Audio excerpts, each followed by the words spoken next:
You will always be up to date. GB News Day and GB News Live from 12 p.m. Only on GB News. The People's Channel, Britain's news channel.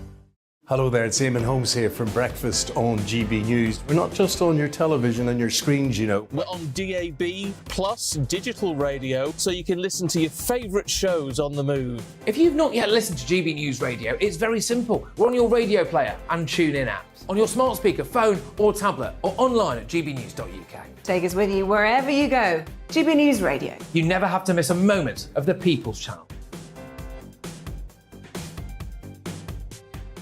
Join my show Farage, 7 p.m. till 8 p.m. Monday through Thursday. And there you will get opinion, analysis, debate, and I'll cover stories that nobody else dares to touch. You've been cancelled. Join the club.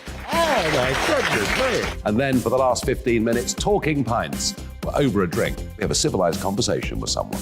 We very often disagree, but we do it in a grown-up way. Come and join me on Farage. Hello, I'm Simon Evans. Join me on GB News for Headliners at 11 p.m, where I'll be joined by two of the country's top comedians as we take a look at tomorrow's newspapers tonight. If it's a big story, we'll be covering it, I guarantee, but we'll also have some fun along the way. That's GB News Headliners at 11 p.m. We won't put you to sleep, unlike some of the other paper review shows out there. So join us, 11 p.m, 7 nights a week. Hi there, it's Stephen and Anne. At breakfast from 6 a.m, you'll always be caught up with everything you need to know. The latest headlines, opinions and debates. We'll bring you the good news and the bad, but most of all, we're here for you. Remember, send in your views and let us know what you would like us to talk about. That's because we're your news channel. And every morning at 6 a.m, it's breakfast on GB News. I'm Dan Wootton. Join me Monday to Thursday from 9 to 11 for the feistiest and most fun news debate on TV, where free speech reigns. I'll bring you a sharp take on the day's biggest stories, bombshell newsmaker interviews, and A-list guests. And I guarantee you, no spin, no bias, no censorship, and no reason to go to bed. That's Dan Wootton tonight, Monday to Thursdays from 9 on GB News.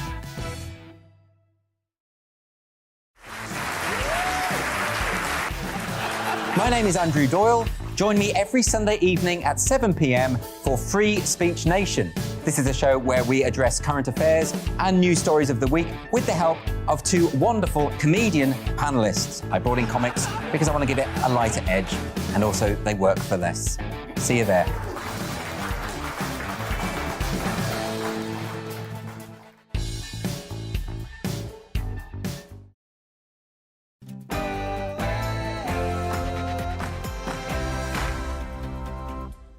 Hey, welcome along to you on tonight's Mark Steyn Show. The hits just keep on coming.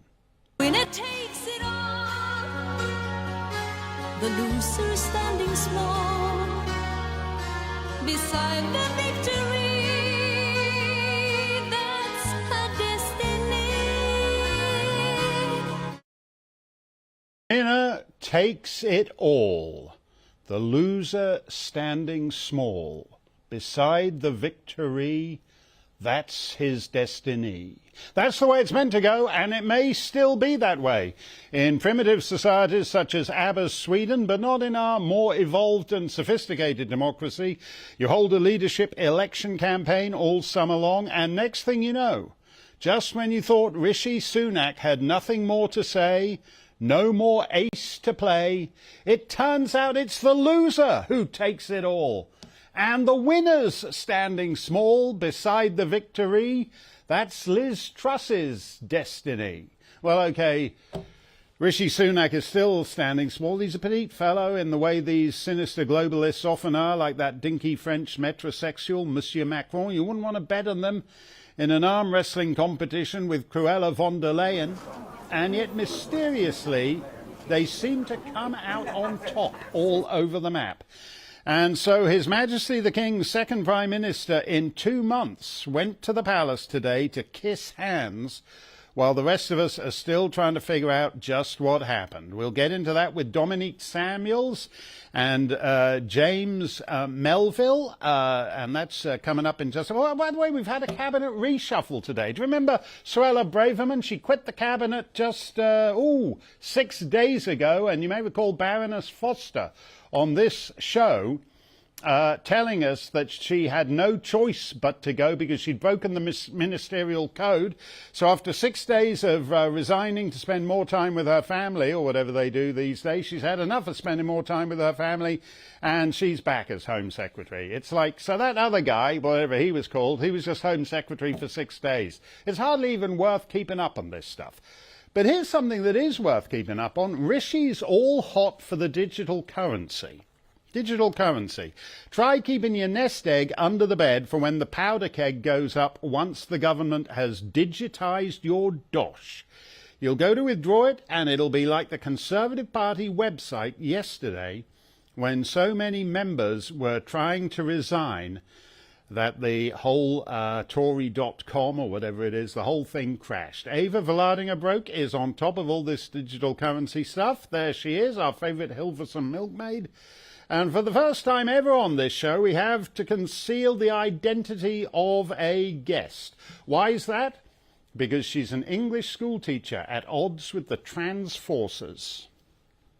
But I also think, from my experience, that if you do present an opposing view or you question it, you are going to face the consequences of doing that. You might be considered to be phobic or discriminatory. You are certainly likely, as I've experienced, to possibly lose your job. Yeah, it's great, isn't it? You're an English school teacher and we have to treat you like you're an IRA informant. Your identity cannot be revealed. All coming up, plus the most vital part of the show, all the more important when we live in the constant swirl of a blizzard of lies. Your comments and questions. Give it your best. Be as personally vicious about me as you wish. I can take it. Well, actually, I can't. I'm riddled with self-doubt. I'm one mean-spirited tweet away from a nervous breakdown, but James Melville can take it, so you can always pick on him instead. Email me, gbviews@gbnews.uk, Twitter me @gbnews. But first, as ever, the latest news with Polly Middlehurst.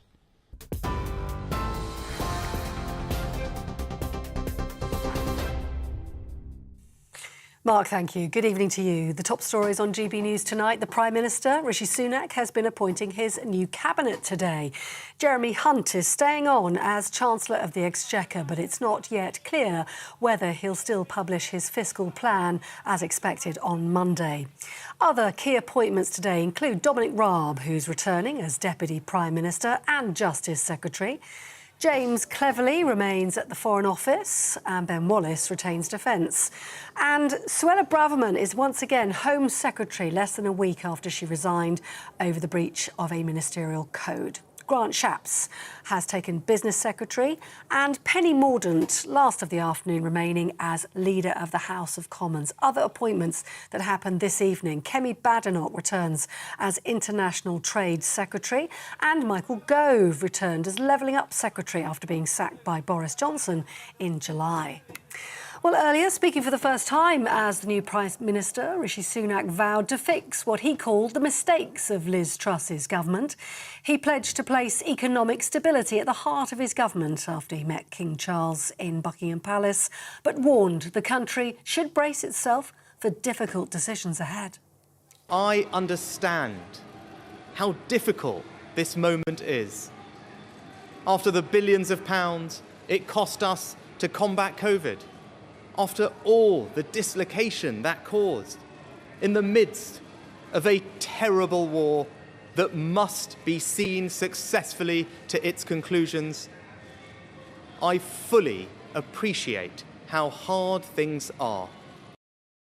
And with things getting harder, the former Prime Minister bid farewell to Number 10, saying brighter days lay ahead. In her final speech from Downing Street, Liz Truss praised her government, saying they'd acted urgently and decisively as she spoke of cutting taxes. She also urged her replacement, Mr Sunak, to be bold.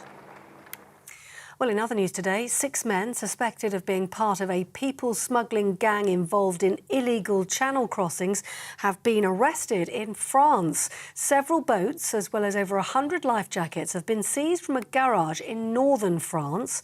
The group's accused of storing boats, which would have been used by migrants to travel across the English Channel to the UK. This comes as 2 residents in Dover told GB News within the last hour they found a teenage migrant in one of their bedrooms in their house after 30 migrants went missing last week. Now, new figures show the price of low-cost groceries like pasta, tea and cooking oil have soared. The Office for National Statistics says budget items have increased by around 17% over the last 12 months. That comes as inflation returned to a 40-year high, with prices up 10.1% in a year. And food prices were being the biggest driver of the higher cost of living last month, we're told. That's it. You're up to date on TV, online and DAB+ radio. You're with GB News, the People's Channel, where now it's time for Mark Steyn.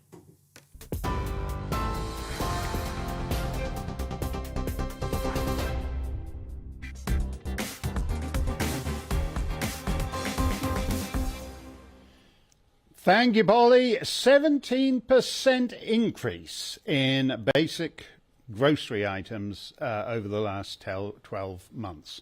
These are not good times, but they are very weird times. The purported leader of the free world cannot get off a stage.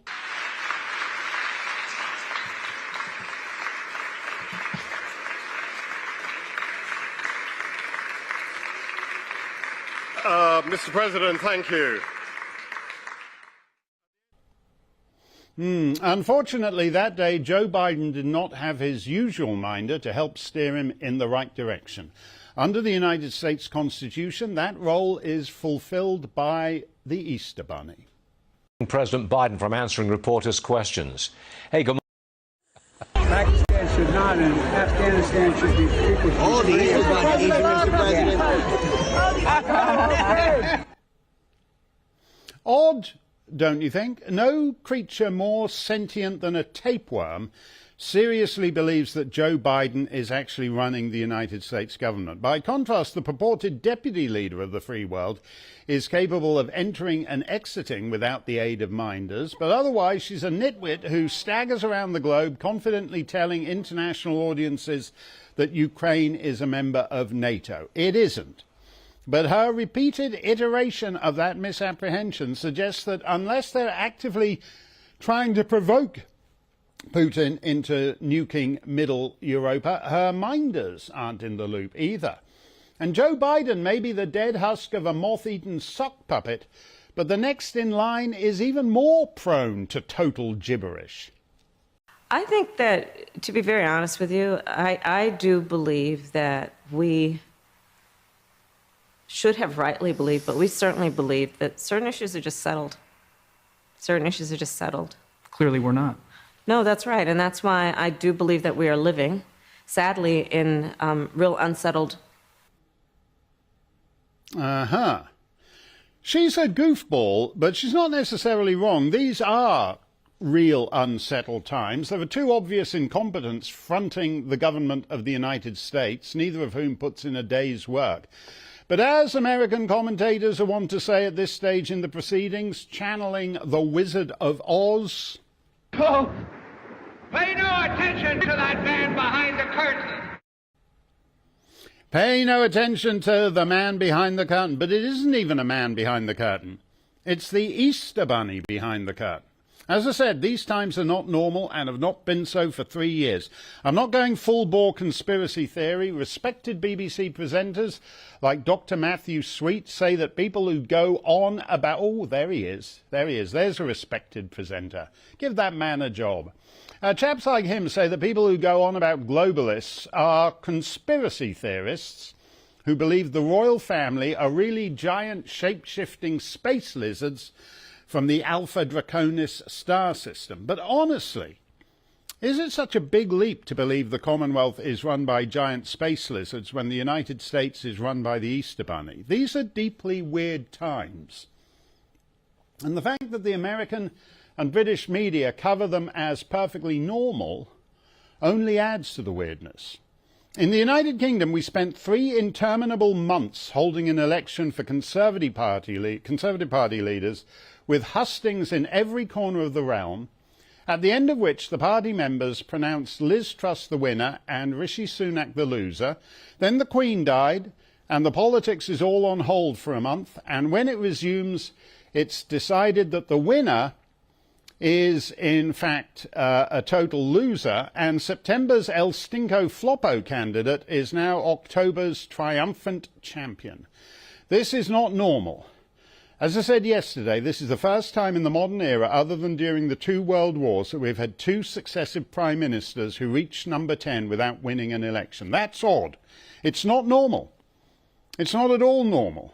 And the new PM is himself an oddity. Winston Churchill was twice offered a dukedom, once by our late Queen and previously by her father, King George VI. So Winston turned it down because he didn't think he could afford the lifestyle of a duke. No such worries for Rishi Sunak. 5 dukes have served as British Prime Minister, from the Duke of Newcastle to the Duke of Wellington, who was an extraordinarily wealthy man, but not as rich as Rishi. It's not altogether clear how Rishi got so rich. He didn't invent the Ford Model T or the fax machine, or even win the Battle of Waterloo, for which a grateful nation gave Wellington 400 grand. Instead, he's become mega-rich in vague, hedgy-fundy ways that no normal person could explain to you. And it's all happened very quickly. Just a decade and a half back, he was an MBA student at Stanford University in California. But in the 10 years between Stanford and entering Parliament, he managed to become so rich that he's the first Prime Minister to be richer than his king. That's impressive. He's the first Prime Minister with a green card and a pad in Santa Monica. He's the first Prime Minister whose wife officially resides in another country. And he's the first party leader who's in number 10 because his party decided to nullify the result of its leadership election. This is all last month's leadership election too. They didn't wait long. This is all deeply weird, and it is odd to have most of the media trying to pass it off as perfectly normal in a, what was that word Kamala Harris used? In a long-settled parliamentary democracy. Earlier today, James Melville tweeted the latest bit of memory holing. This was his tweet. A framed narrative has been peddled around our political discourse that Liz Truss, a 45-day Prime Minister, somehow trashed the economy. In reality, the economy was trashed by months of lockdown and £500 billion of quantitative easing. The Chancellor at the time was Rishi Sunak. James Melville joins me now. How the hell, even in our incompetent media culture, does Rishi Sunak, the man who did this to the British economy, get passed off as some kind of economic genius? Well, apparently this is the new normal, Mark, isn't it? I mean, you're right. I mean, the last 3 years, we're living in an inverted political landscape. Rishi Sunak is not the solution. He's part of the problem. They're all part of the problem. We end up in a Mobius loop of the same politicians, like ghouls from politics past, coming around to haunt us again. We've now got Jeremy Hunt back. We've got Michael Gove back for the umpteenth time to haunt us once again. But going back to Sunak, to answer your question, Sunak presided over the greatest scale of quantitative easing in British history, pretty close to 500 billion, largely obviously a response to COVID and furlough and so on. But it's not just that. You know, he didn't pay the insurance on the rise in quantitative easing and the interest payments around that. That cost the taxpayer roughly 11 billion. Also, he increased national insurance. He also was asleep at the wheel on the starting points of the cost of living crisis. Inflation's been rising all year. He didn't do much about that. He's then got embroiled in a leadership contest. First of all, it didn't work out for him. Liz Truss became a bit of a patsy for this. I mean, Liz Truss was not prime ministerial material. We know that. But 45 days is not long enough to see if she could learn on the job. And to blame her for effectively the economic crash that is a global thing, but also aspects in terms of Sunak's response to that is for the birds. And Sunak said today that we need to learn from our mistakes and we'll fix the mistakes. Well, some of the measures that he put in place were the mistakes. Well, that's a very good point, but the MPs in his parliamentary caucus seem willing to buy it. In other words, that he's the safe pair of hands to steady the ship after he blew a hole in the ship in 2020 and 2021. Do you think the public will buy it when the general election comes? Well, I mean, they'll leak it out till 2024. You know, say a week is a long time in politics. That's certainly, a day is a long time in politics right now. So who knows what happens in 2 years? The economy might turn, but we are looking at a cost of living crisis that isn't going to go away. It's going to deepen. And, you know, history's taught us a number of things, one of which is very, very difficult for incumbent parties and government to actually win elections. But going on back to Sunak again. He's self-entitled. It didn't work out for him the first time. He got it the second time. He was effectively anointed, and there was a coronation without a single vote being cast. And I think the public will look at that and think, well, where's the mandate? The mandate was with Boris Johnson and all his flaws to get Brexit done. He's now two back in terms of the heritage of prime ministers, where then Liz Truss that basically became a kind of useful patsy for this process. And now we've got Sunak, who basically has no mandate. It is an affront to our democracy that Rishi Sunak is our Prime Minister. Now, I know people say that it doesn't really matter because basically it's up to the parties to decide who the Prime Minister would be. But I think it does matter.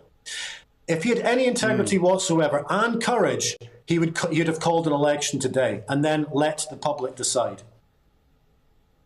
Yeah, that happened 100 years ago when Bonar Law took over from Lloyd George as Prime Minister. And he went to the palace to kiss hands with George V.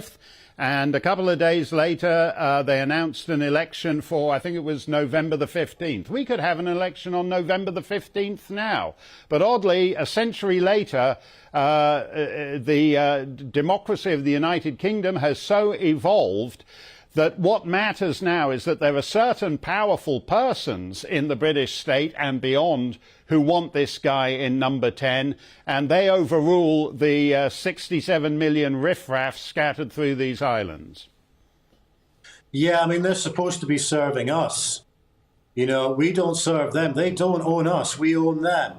But democracy's front and centre of all of this. I think there should be an election right now. They're saying, well, there can't be an election because there's more uncertainty and we've got to calm the markets. You know, I understand the markets are an important part of this mix, but also the public are, and they've got no say. Sunak has no mandate. And Sunak is going to be haunted by this right up to the next election. I mean, if the economy turns and the polls narrow, then he might have a chance. But right now, it's not looking too good. And as I said at the start, he was part of the problem in terms of this economic crisis. We had a government that inflation was rising, cost of living crisis was deepening all year long, and they've wasted most of the summer and the autumn indulging, as I said last time, to a vaudevillian display of a circus combined with a game show, literally under Game of Thrones politics. And meanwhile, the public are looking at this and they're trying to work out how to pay their bills. Yeah, well, unfortunately, as Game of Thrones go, it's all thrones, but the game isn't actually on in important ways. Thank you very much, James. You are quite right to remind us of the weirdness of this, which is Liz Truss is basically now the girl fall guy of the Conservative Party, and she was only there for 6 weeks. As I always say, politicians don't matter if politics doesn't matter. If the cost of living soars, if the cost of your heating bill soars, if immigration soars, who cares who's PM or Home Secretary, especially if they're Tory? Since Mrs Thatcher, Conservative Prime Ministers have been to a man or woman merely in office rather than in power. David Cameron thought he was in power, but he was undone by those Brexiteers he dismissed as, quote, swivel-eyed loons. And so because he despised them, he agreed to a referendum that, to his surprise, the swivel-eyed loons won.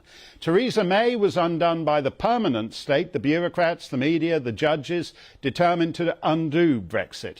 Boris Johnson was undone by so-called public health officials he foolishly trusted and who turned the first 2 years of his term into a prison camp for him and the British people. And Liz Truss was undone by, quote-unquote, the markets. Rishi Sunak is the candidate of the markets. So does that mean he will actually be permitted to wield power, which would be the weirdest thing of all? He certainly promised to, as we noted yesterday during his leadership campaign, the one he lost, that is, the one back in the summer.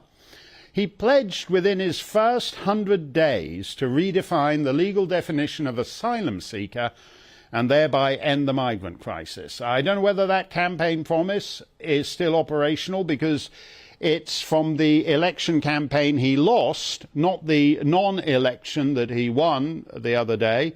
But that would make it, 100 days would make it the end of January. Can he do that? Will the forces that installed him as PM permit him to end the migrant crisis? Let me know what you think. gbviews@gbnews.uk.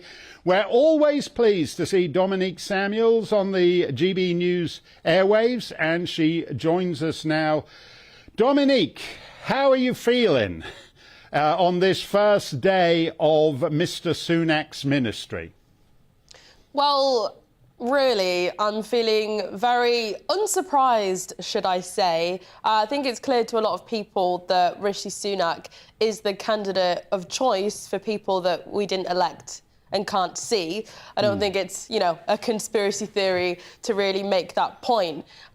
In terms of how Rishi Sunak has performed so far, I will actually say that in terms of who he's actually picked for his cabinet, I think it's promising. But my general opinion is that we've settled for this illusion of democracy that we have for far too long now. And, there are smaller right-wing parties and there are people that whinge and moan about our two-party system. But I think when the next election comes, and I do think still that it might be sooner than a lot of people think, I think that we do need to band together now, stop being outraged and actually challenge this undemocratic status quo. Well, I keep making the comparison with the Canadian Tories back in 1992, went from the government party to just 2 seats. It won't be 2 seats, but these polls show they might have only 48 seats and wouldn't even form His Majesty's loyal opposition. So if you are going to launch an alternative right of centre power, which is actually partly what happened in Canada 30 years ago, there's never been a better time to do it than now. This is, if not this moment, then when?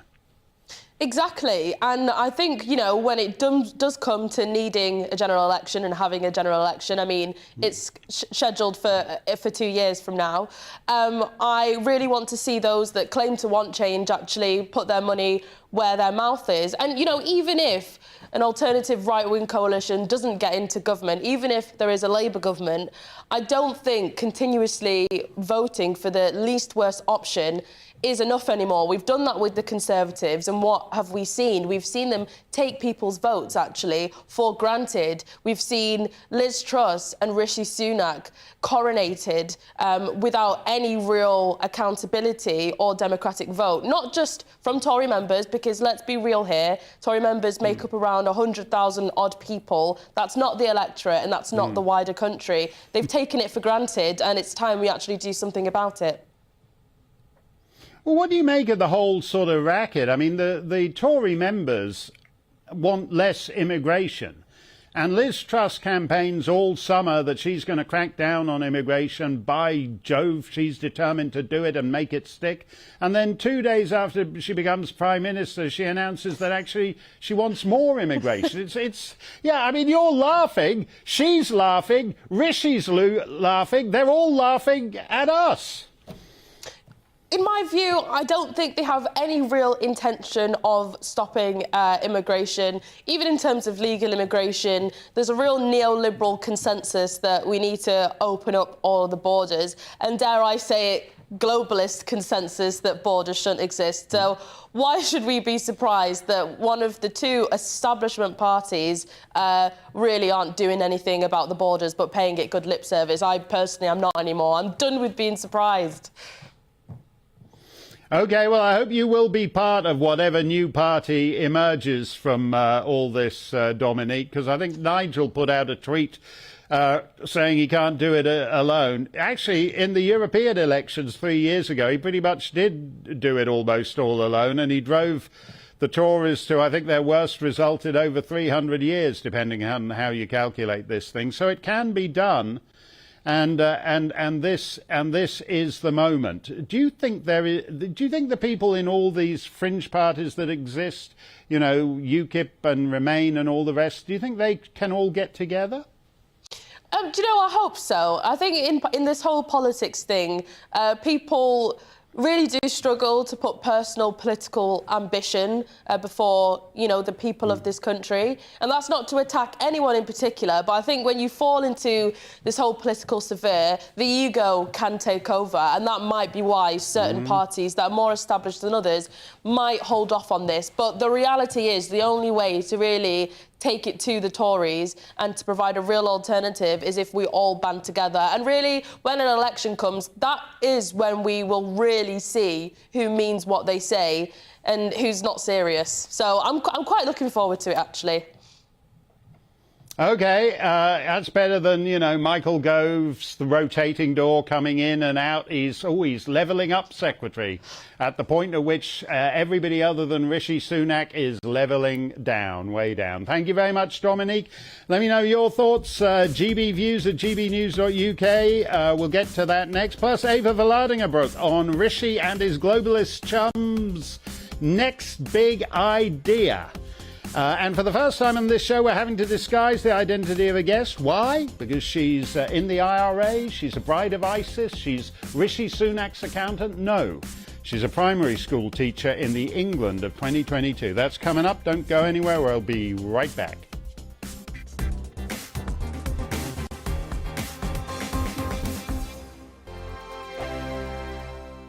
Weekday afternoons on GB News, we've got the whole of the UK covered. From 12 to 3, it's GB News Day with me, Mark Longhurst. And me, Gloria Di Piero. You'll get the very latest on everything that's been going on across our great nation. And from 3 till 6, watch out for GB News Live with me, Patrick Christys. I'm not here to mess around. With all the biggest topics and guests, you will always be up to date. GB News Day and GB News Live from 12 p.m. Only on GB News. The People's Channel, Britain's news channel.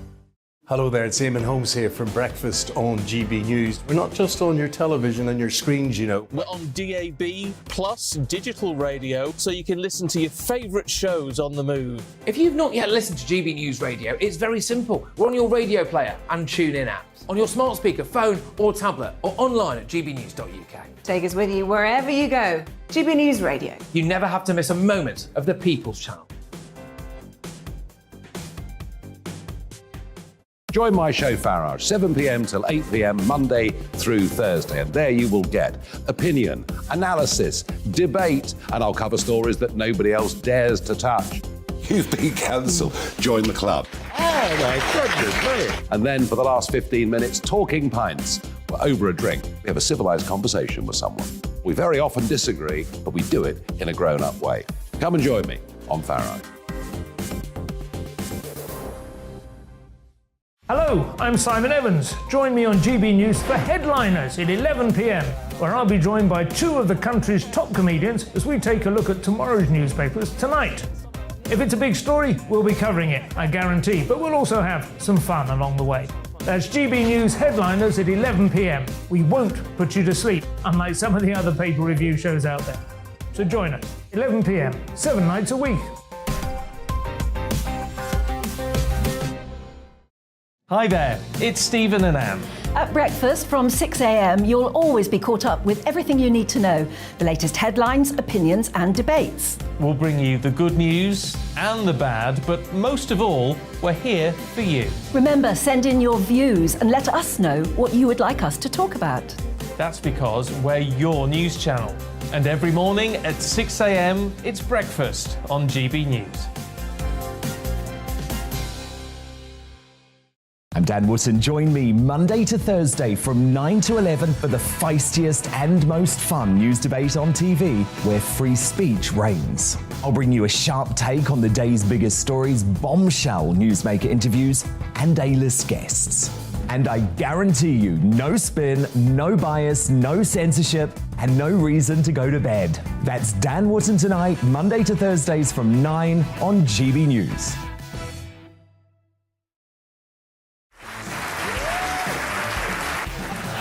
My name is Andrew Doyle. Join me every Sunday evening at 7 p.m. for Free Speech Nation. This This is a show where we address current affairs and news stories of the week with the help of two wonderful comedian panellists. I brought in comics because I want to give it a lighter edge, and also they work for less. See you there.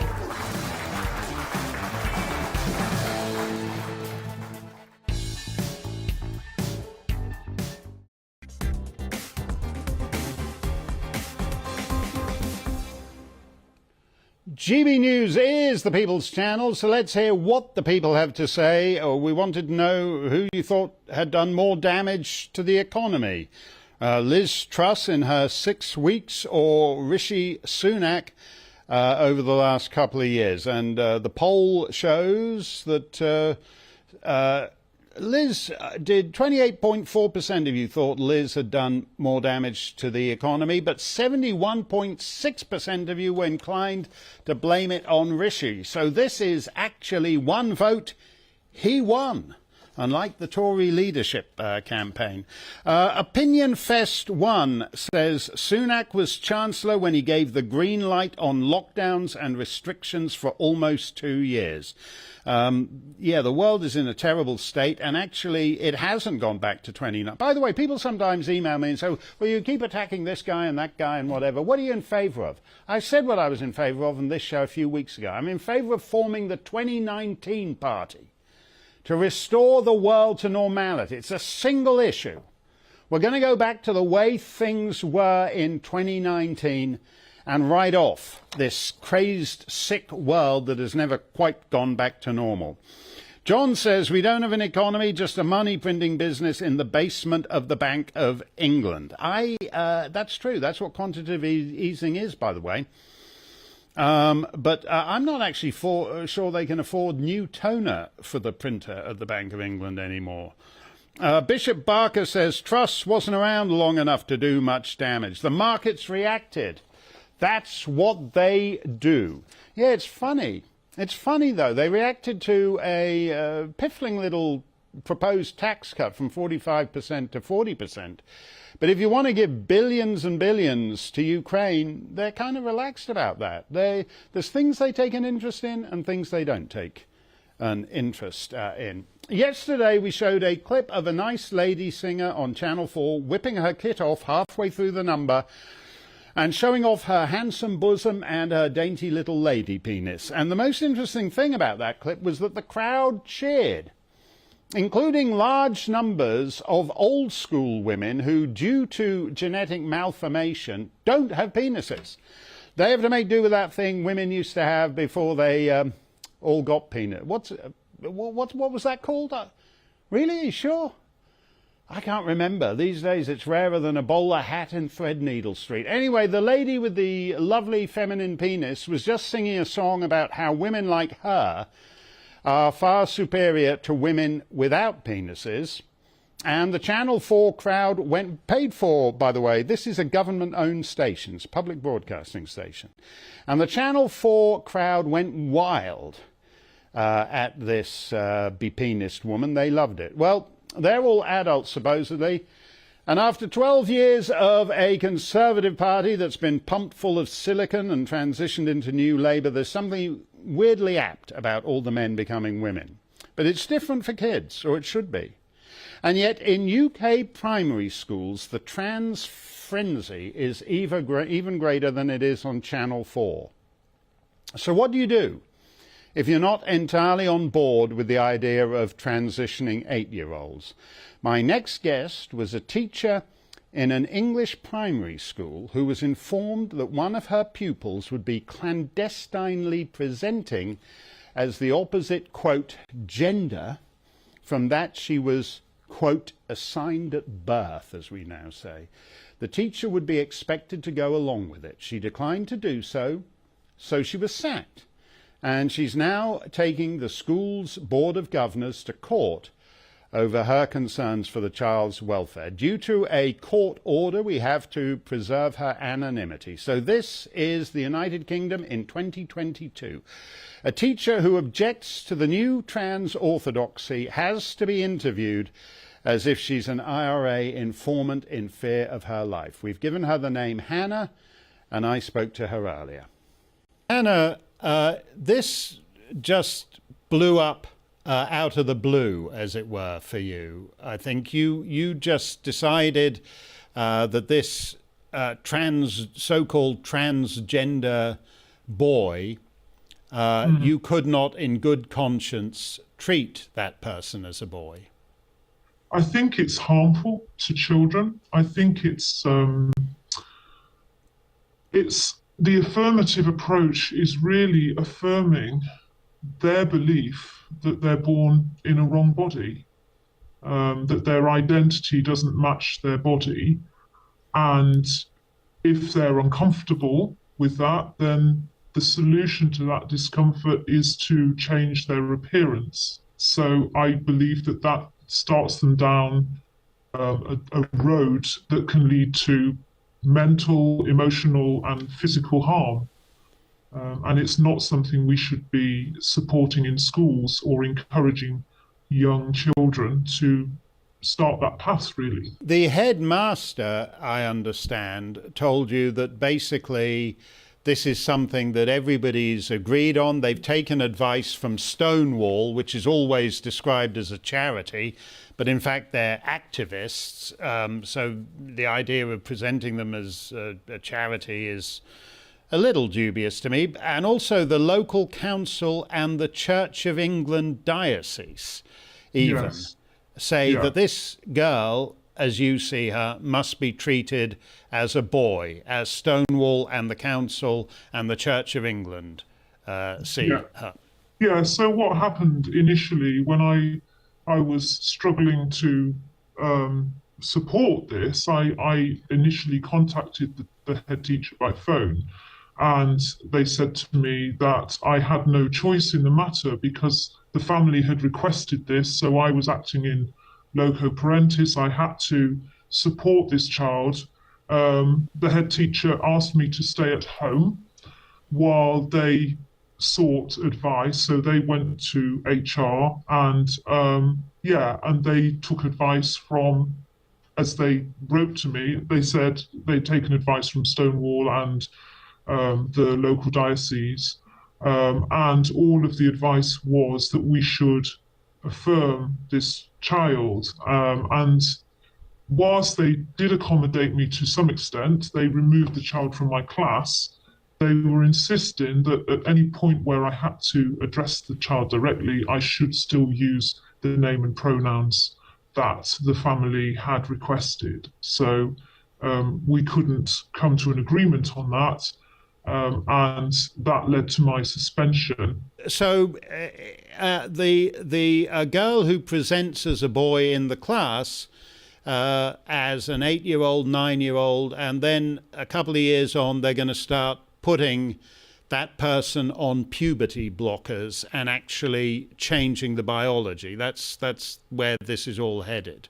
Well, I think that's always the danger. You see, when a kid is prepubescent, as I've witnessed with this particular child, it's very, very easy to pass as the opposite sex. It would be actually quite hard to not to call them by the name and pronouns that they request, because they're very convincing, and that's very easy with a prepubescent child. But of course, as they start to grow, their body doesn't lie.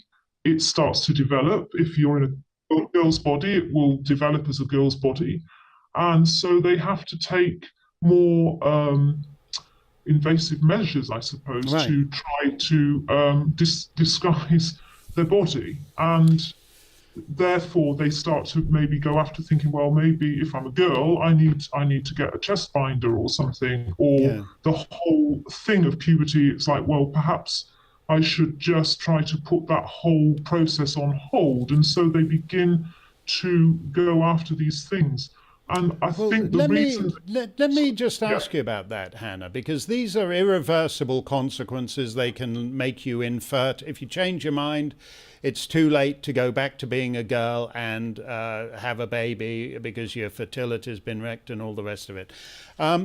Why is it that on an issue where there is no societal consensus, that the schools, basically primary schools, have become only interested in the affirming side and basically just gone headlong down that particular path? I think there are, again, many reasons. One is that I know from what we were the training that we were given as staff was that there wasn't any other way presented.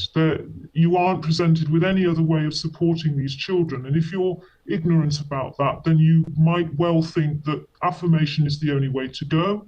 I think one of the biggest voices in this is the whole thing of being inclusive, respecting diversity.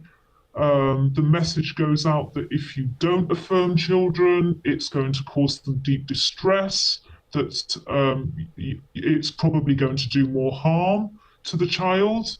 And that is very dubious, that message, but that's the one you're given. So I think there's a sense of, in schools, that, oh, well, we better do this, we don't want to hurt children. But I also think, from my experience, that if you do present an opposing view or you question it, you are going to face the consequences of doing that. You might be considered to be phobic or discriminatory.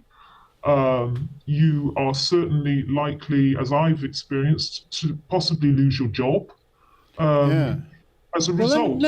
Let me ask you about that just finally, Hannah, because you've lost your career, you've been sacked, you're facing some tough choices and you're fighting it in court. If it's the case that virtually every headmaster or headmistress across the British Isles is fully on board with this, are you not worried that actually the legal system may be stacked against you too, and the judges are just going to be on board with all this stuff? It does feel as if it's all stacked against you, but I think we need to be questioning, well, why is that? What's informing those head teachers? Why are they feeling? I think many head teachers feel pressured to go along with this. You're right, Hannah. The headmasters feel pressurised. I've no doubt that whatever idiotic Church of England diocese that was also feels pressurised. But in the end, there is no societal consensus on this, and someone has to resist at some point, which is what you are doing, and we shall see how that works out for you in court these days. Thank you very much for talking to us, Hannah, and we wish you well with this very significant legal battle. Thank you very much.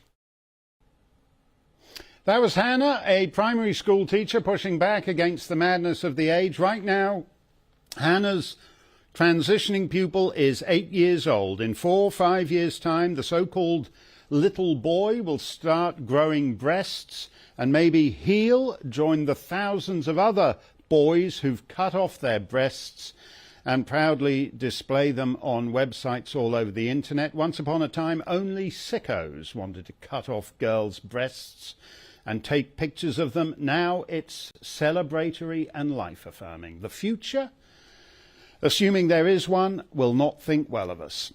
Stump the Steyn looms. You can ask me anything. gbviews@gbnews.uk. And Ava Valardinger broke his hair on Rishi Sunak's big idea. Digital currency. You're going to love it. Don't touch that dial. We're heading right back.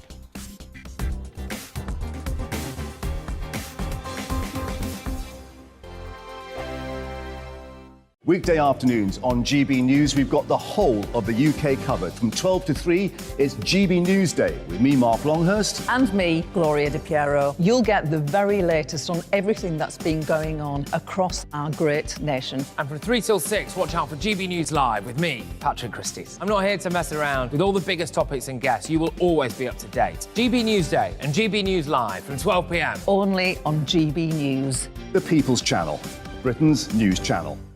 Hello there, it's Eamon Holmes here from Breakfast on GB News. We're not just on your television and your screens, you know. We're on DAB plus digital radio, so you can listen to your favourite shows on the move. If you've not yet listened to GB News Radio, it's very simple. We're on your radio player and TuneIn apps, on your smart speaker, phone or tablet, or online at gbnews.uk. Take us with you wherever you go. GB News Radio. You never have to miss a moment of the People's Channel. Join my show Farage, 7 p.m. till 8 p.m. Monday through Thursday, and there you will get opinion, analysis, debate, and I'll cover stories that nobody else dares to touch. You've been cancelled. Join the club. Oh my goodness me. And then for the last 15 minutes, talking pints. We're over a drink. We have a civilised conversation with someone. We very often disagree, but we do it in a grown-up way. Come and join me on Farage. Hello, I'm Simon Evans. Join me on GB News for Headliners at 11 p.m, where I'll be joined by two of the country's top comedians as we take a look at tomorrow's newspapers tonight. If it's a big story, we'll be covering it, I guarantee, but we'll also have some fun along the way. That's GB News Headliners at 11 p.m. We won't put you to sleep, unlike some of the other paper review shows out there. So join us, 11 p.m, 7 nights a week. Hi there, it's Stephen and Anne. At breakfast from 6 a.m, you'll always be caught up with everything you need to know, the latest headlines, opinions and debates. We'll bring you the good news and the bad, but most of all, we're here for you. Remember, send in your views and let us know what you would like us to talk about. That's because we're your news channel. And every morning at 6 a.m, it's breakfast on GB News.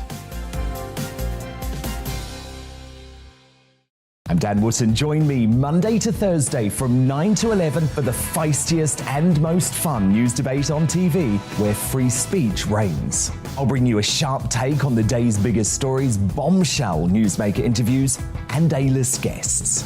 And I guarantee you, no spin, no bias, no censorship, and no reason to go to bed. That's Dan Wootton tonight, Monday to Thursdays from 9 on GB News.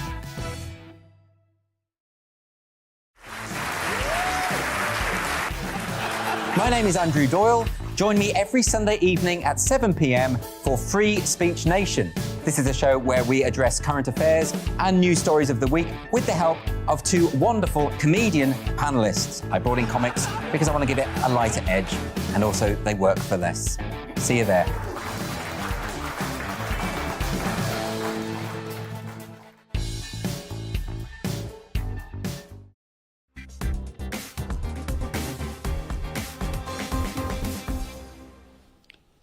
As I said yesterday, we're not meant to call the new PM a globalist because it's supposedly anti-Semitic.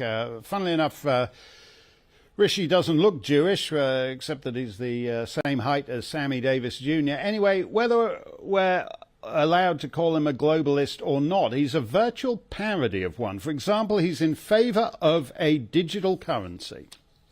Today, I'm proud to say that under the UK's presidency, the group of the world's 7 most advanced economies, the G7, is launching a set of public policy principles for retail central bank digital currencies, CBDCs.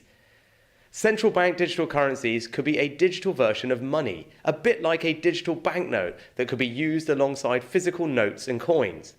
Unlike most of the digital money people use daily today, it would be issued directly by a central bank, like the Bank of England in the UK.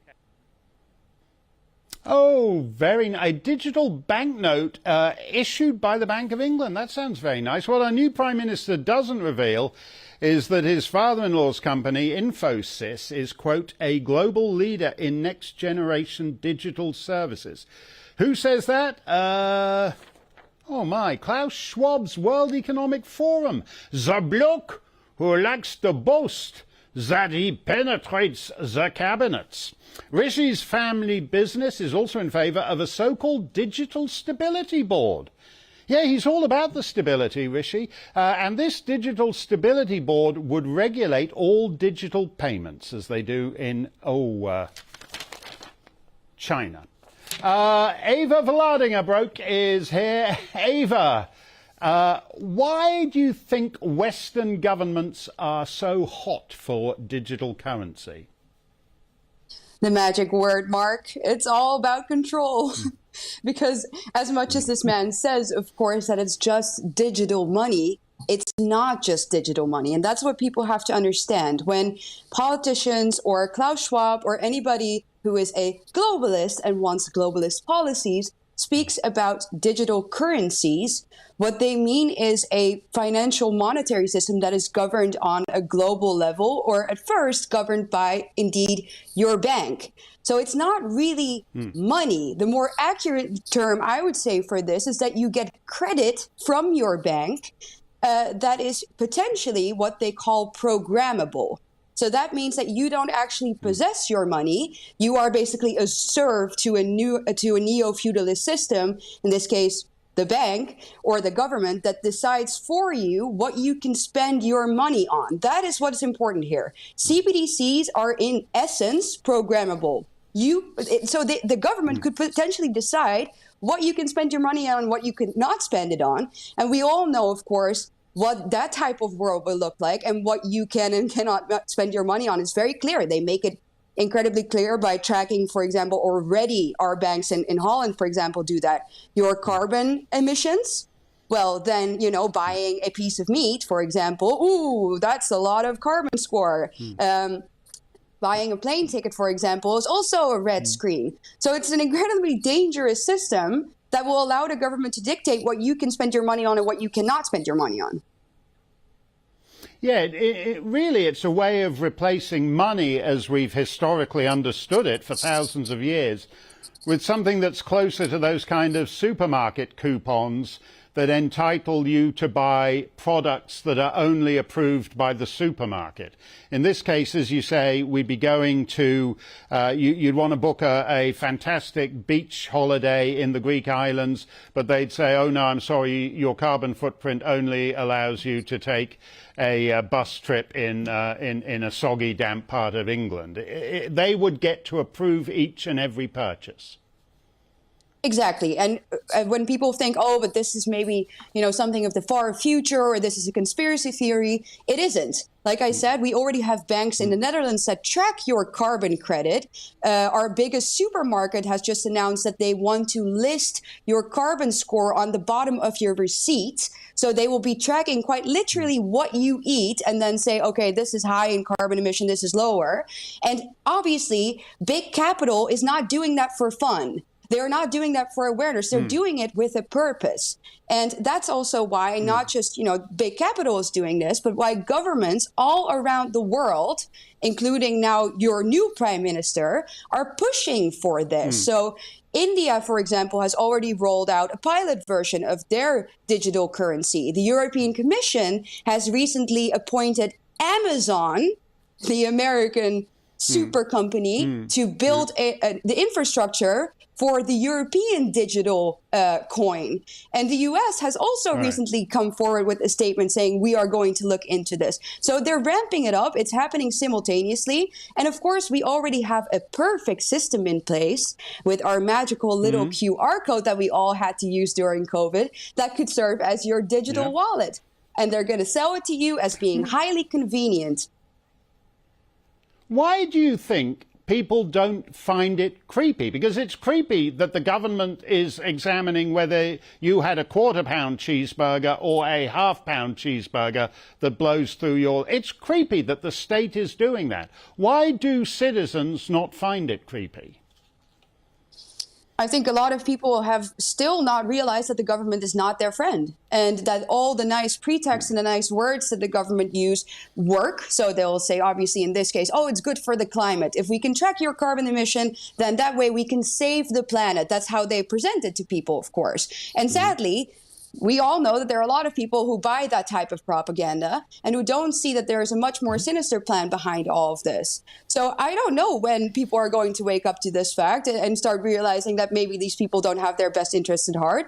But the time to wake up is just about right now, because once they decide what you can spend your money on, you are a literal serf to the system. Yep. Yep, that's absolutely right, Ava. We have to stop this before it happens. Always great to see you. Dan Wootton is here to titillate your Tuesday. What you got, Dan? Mark Steyn, good evening. Obviously a very busy night of breaking news, so we will analyse it at all. But I think you'll be most interested, Mark, by a new signing for our superstar panel tonight. The great Matt Le Tissier is with me for the full 2 hours, so I'm very much looking forward to that. Yeah, that is great news. We had him on our show a couple of months back, and he was terrific. That's good. Matt is coming up with... He'll be taking over from Dan. Dan's in the last 2 weeks of his broadcasting career. But stick around for Dan. That is all coming up in a couple of minutes.